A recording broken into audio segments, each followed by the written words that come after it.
here because the ferry broke down. Not only that, but the other ferry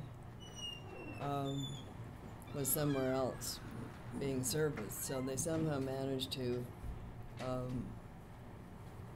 not have any transportation of it. But the people who are really being hard hit at the moment are the farmers, because they cannot get their seed onto the island, so they cannot plant anything. So and no one seems to be prepared to do anything realistic for them.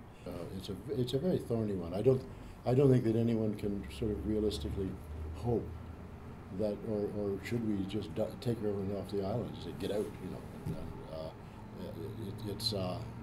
There is a community there. Yeah. And in the summer, when the transportation is running, it's a viable community. Yeah. Because a lot of people have cottages around the edge. A number of people have businesses that are essentially seasonal. But that all works as long as people can get there. Yeah. And the farming works as long as you can get the seeds on and get the produce off. It's the transportation that is the bottleneck. And once upon a time, it was all sail, of course. We have to add in the fact that Lake Erie is a very shallow lake, and that when storms come up on it, they come up very quickly. So it is a diver's paradise out there, apparently, with all the 19th century ships that hit sandbars that weren't there the day before. But it was all ships, and there was a winery on it at that time in the 19th century. It's one of the first things that they did. The island is really an extraordinary place just to walk around in, you know. And that there are large areas that are wild. There's gray foxes and there's all kinds of stuff there. It's charming. Well, let's ask Paul. Why do you come over and do the MC thing every year?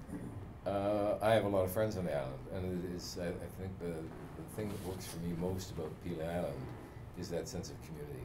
You know, that once you're there, you're welcome back every time you go back to the island, and people are happy to see you, and you go to dinner with people, they invite you into their house. I mean, it's just an extension of my world over there. Same with you. I mean, all these people that you meet over there become your friends. It's true. Not only that, tourists go over and they say, "You're Margaret Atwood. There's a place over here." And then people on the island say, "Margaret who?"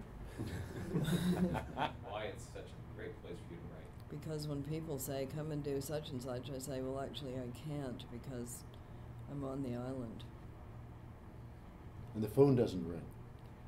Well, partially because it doesn't work. Our phone doesn't ring right now because our phone doesn't work right now. But no, but even when it does work, I mean, we get masses of telephone calls, and we don't get the mail there. No, there's no mail delivered. If you create time and space, which is what happens when you go to a remote place, and why writers' retreats are seldom in the middle of New York City. They're always some place where you're going to have time and space. Why Banff, for instance, has got little cabins in the woods. Those places are all like that because what they're creating is a space. Now, how you fill that space is up to you,